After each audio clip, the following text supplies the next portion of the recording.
आज अपन मैकेनिक्स का next lecture करेंगे। फोको पेंडुलम पर कोरियोलिस बल का प्रभाव, यानी कोरियोलिस बल की नेक्स्ट एप्लीकेशन। इससे पहले अपन पढ़ चुके हैं कि क्षैतिज दिशा में गतिशील कोई पार्टिकल है तो उसके ऊपर कोरियोलिस बल है वो इस प्रकार से लगेगा, और पार्टिकल ऊपर से नीचे गिरता है तो कोरियोलिस फोर्स का इफेक्ट क्या होगा, और पार्टिकल नीचे से ऊपर जाता है तो कोरियोलिस बल किस प्रकार से लगता है। तो उसके बाद में है कि जो फोकाल्ट पेंडुलम है इसके ऊपर कोरियोलिस फोर्स का क्या इफेक्ट है। तो अपन बात करें कि इफेक्ट ऑफ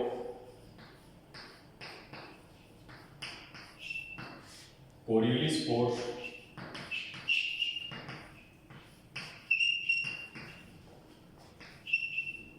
on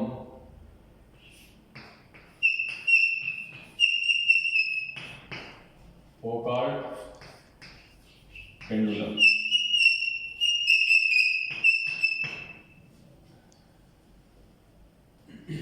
तो इसके ऊपर अब बात करते हैं कि पेंडुलम क्या होता है। ये फोकाल्ट जो पेंडुलम है ये अपने आप में एक सिंपल पेंडुलम है, और सिंपल पेंडुलम अपन कहीं ना कहीं पढ़ चुके हैं, सरल लोलक जिसको अपन बोलते हैं। तो उसके अंदर क्या होता है कि एक रस्सी की सहायता से एन द्रव्यमान का कोई पिंड लटकाया जाता है, और रस्सी का एक सिरा है वो दृढ़ता से कस दिया जाता है। तो कोई भी रस्सी है उसकी लेंथ एल है, और उस रस्सी के ऊपर अपन एन द्रव्यमान का कोई पिंड लटकाते हैं तो इस प्रकार से मोशन करता है सिंपल पेंडुलम, इस प्रकार से रोटेट करेगा। जैसे कोई धागे की सहायता से अपन ने एन द्रव्यमान का कोई पार्टिकल या कोई बॉडी अपन ने लटका दी तो इस प्रकार से रोटेशन करेगा, जिसको अपन बोलते हैं सिंपल पेंडुलम। और सिंपल पेंडुलम की जो मोशन होती है वो एसएचएम मोशन होती है, सरल आवर्त गति की। तो ये एक विशेष प्रकार का पेंडुलम है जो 1851 के अंदर फोको नामक साइंटिस्ट ने बनाया था, इसलिए इसको बोलते हैं फोकाल्ट पेंडुलम। उस फोकाल्ट पेंडुलम की साइज बहुत बड़ी होती है as a compare simple pendulum. सरल सिंपल जो पेंडुलम है उसकी तुलना में इसका आकार बहुत बड़ा है, तो आपको ये ध्यान रखना है। तो सबसे पहले तो आपको लिखना है कि फोकाल्ट पेंडुलम की खोज 1851 में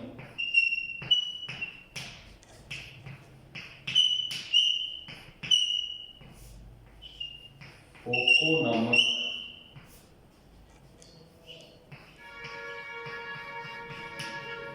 वैज्ञानिक द्वारा की गई। तो इस फोकाल्ट पेंडुलम के बारे में डिस्कस कर लेते हैं, उसके बाद में अपन देखेंगे कोरियोलिस बल का इसके ऊपर क्या इफेक्ट है। तो सबसे पहले आपको ध्यान रखना है कि इस पेंडुलम की जो खोज है वो 1851 में फोको नामक वैज्ञानिक ने की है। और विशेष ध्यान रखना है कि जिस प्रकार से एक सिंपल पेंडुलम वर्क करता है उसी तरह ये फोको पेंडुलम है ये वर्क करता है। तो ये अपने आप में एक सिंपल पेंडुलम है। तो अपन लिख सकते हैं कि यह एक सिंपल यानी सरल पेंडुलम यानी दोलक सिंपल पेंडुलम की तरह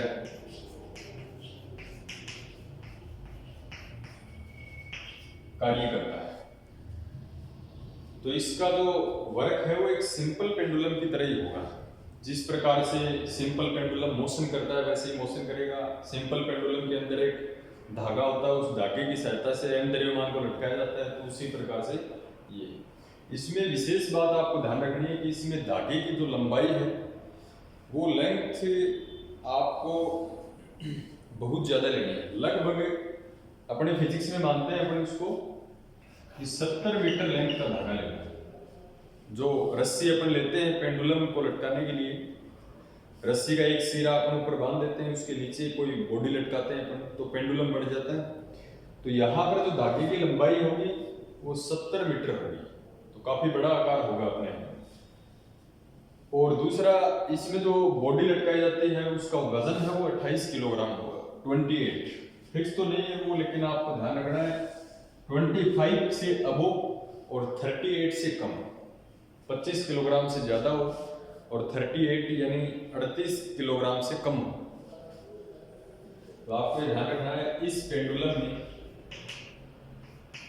फोको पेंडुलम, इस पेंडुलम में 70 मीटर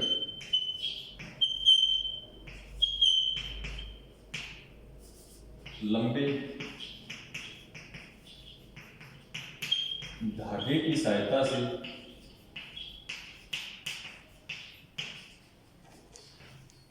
28 किलोग्राम मास द्रव्यमान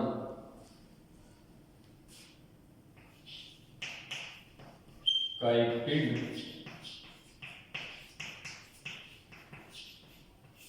लटकाया जाता है। तो ये इंपॉर्टेंट है इस पेंडुलम के अंदर। ये सिंपल पेंडुलम की तरह ही है, लेकिन इसमें जो लेंथ होगी वो 70 मीटर लंबाई का होगा और इसका जो मास होगा बॉडी का उसका होगा 28। फिक्स नहीं है, एग्जैक्ट नहीं है, मैंने आपको बता दिया 25 किलोग्राम से 38 किलोग्राम इसका माना जाता है। कई बुक में पूछ देता है, अलग अलग बुक्स के अंदर अलग अलग। अब ये जो पेंडुलम है इसकी सहायता से अपने को ये पता चला कि पृथ्वी अपने एक्स के ऊपर रोटेट करती है।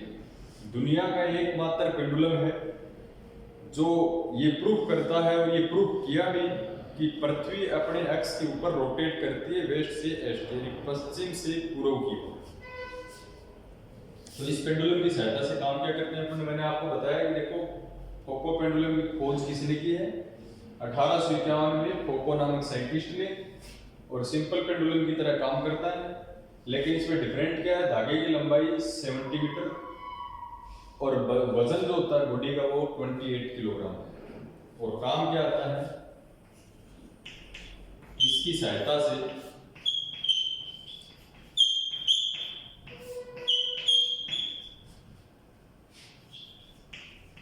पृथ्वी के घूर्णन का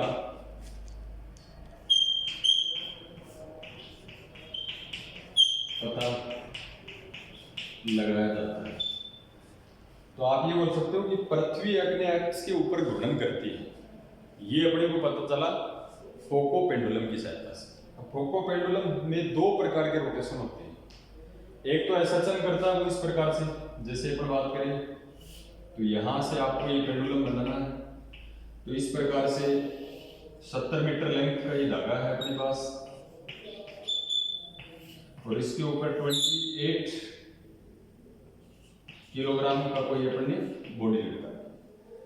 तो ये क्या करेगा, इस प्रकार से रोटेट करेगा, जैसे इस प्रकार से है, इसके ऊपर अपन फोर्स लगा के छोड़े तो इस प्रकार से रोटेशन करेगा, कुछ इस प्रकार से। इस रोटेशन को तो अपन बोलते हैं एसएचएल, सिंपल हार्मोनिक मोशन, सरल आवर्त गति। एक ही क्या होता है कि अपने एक्स के ऊपर रोटेट करता है, जैसे ये बॉडी अपने इस पे बॉडी, ये धागे के ऊपर अपने बॉडी बांध दी है यहाँ पर, तो ये क्या करेगा इस प्रकार से रोटेशन, एक इसका ये रोटेशन होगा, वो बॉडी अपने एक्स के ऊपर रोटेट करेगी, जैसे पृथ्वी अपने एक्स के ऊपर घूर्णन करती है उसी प्रकार से। तो इसके अंदर दो होंगे, एक होगा इसके अंदर कुछ इस प्रकार से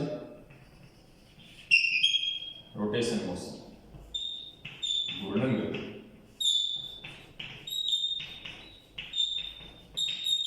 तो ये आपको ध्यान रखना है, कोई भी पेंडुलम हो उसके पास दो प्रकार की गति है, एक तो वो अपने एक्स के ऊपर घूर्णन करता है, रोटेट घूर्णन गति, और दूसरा इस प्रकार से एचएचएम करता है। तो एचएचएम करने के साथ साथ रोटेट करता है। लेकिन विशेष बात क्या है कि पृथ्वी के किसी भी पॉइंट के ऊपर रखोगे तो पृथ्वी जिस डायरेक्शन के अंदर घूमती है, जैसे पश्चिम से पूर्व की ओर आती है, तो आपको ध्यान ये रखना है ये जो पेंडुलम है ये उसके अपोजिट डायरेक्शन में घूमता है। जैसे पृथ्वी पश्चिम से पूर्व की ओर रोटेट करती है अपने एक्स के ऊपर, तो ये पूर्व से पश्चिम की ओर रोटेट करेगा। तो फोको पेंडुलम एक ऐसा पेंडुलम है जो पृथ्वी के घूर्णन के विपरीत गति करता है या घूर्णन करता है। तो एक ये इंपॉर्टेंट आपको लिखना है, यह पेंडुलम पृथ्वी के घूर्णन की विपरीत गति करता है। एक तो पृथ्वी के घूर्णन की विपरीत गति करेगा। इसकी मैथमेटिकल कैलकुलेशन अपन करते हैं इसके बाद। तो ये पॉइंट्स है वो आपको ध्यान रखने हैं। पृथ्वी के घूर्णन की विपरीत गति करेगा। उसके बाद में अपन डिस्कस करते हैं इसकी मैथमेटिकल जो कैलकुलेशन है। यहां तक कोई दिक्कत नहीं होगी आपको पेंडुलम के बारे में। इसके बाद में अपन बात करें पृथ्वी की,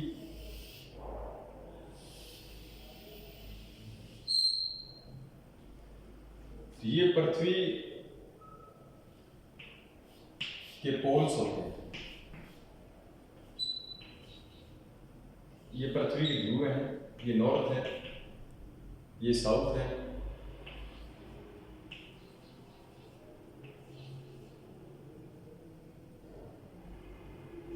ये ईस्ट है। पृथ्वी यदि इस प्रकार से रोटेट करती है, पृथ्वी का रोटेशन ये ईस्ट टू वेस्ट, तो ये जो फोको पेंडुलम को आप यहां रखोगे कुछ इस प्रकार से, तो यहां रखोगे ध्रुव के ऊपर, तो ये क्या करेगा, इस प्रकार से मोशन के साथ साथ में ये अपने एक्स के ऊपर भी रोटेट करेगा। लेकिन पृथ्वी इस प्रकार से रोटेट करती है कुछ एंटी क्लॉकवाइज, तो ये क्लॉकवाइज, पृथ्वी यदि क्लॉकवाइज मोशन करती है तो ये एंटी क्लॉकवाइज करेगा, और पृथ्वी यदि एंटी क्लॉकवाइज करती है तो ये क्लॉकवाइज करता है। तो ध्यान रखना कि ये पेंडुलम जो है वो पृथ्वी के घूर्णन की विपरीत गति करता है। अब पेंडुलम का जो टाइम पीरियड होता है, आवर्तकाल क्या होता है, एक चक्कर पूरा करने में लगा जो समय है, एक चक्कर पूरा करने में जो लगा समय अपन इसके डिस्कस करेंगे।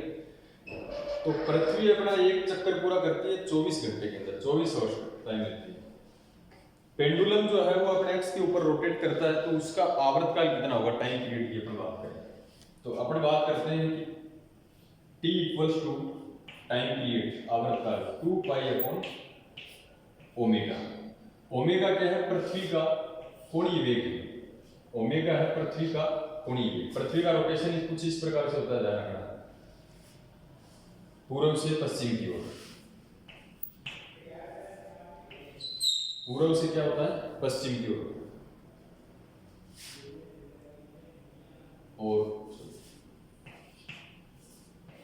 और इस ओमेगा को मैं माइनस ओमेगा लिख सकता हूं।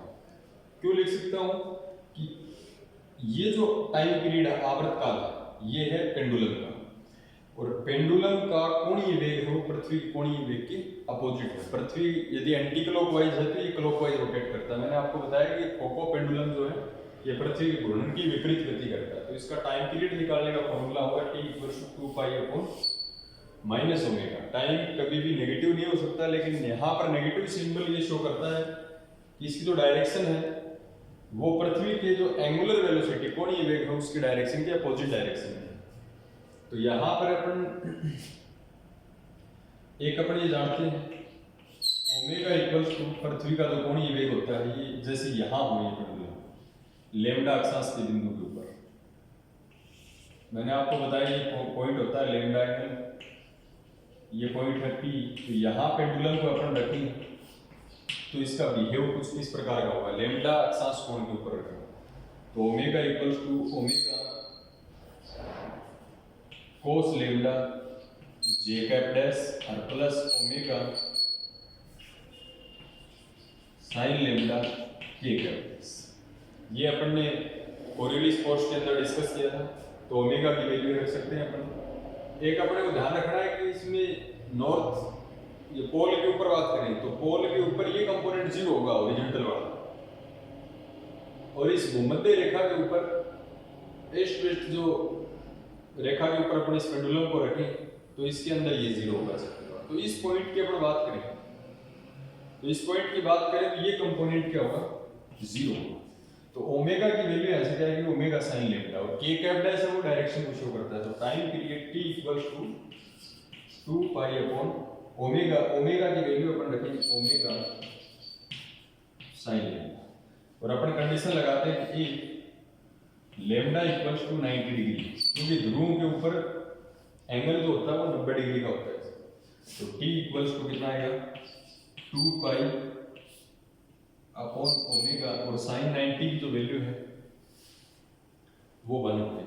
तो t equals to 2 pi upon omega, और यहां से और भी अपन वैल्यू निकाल सकते हैं।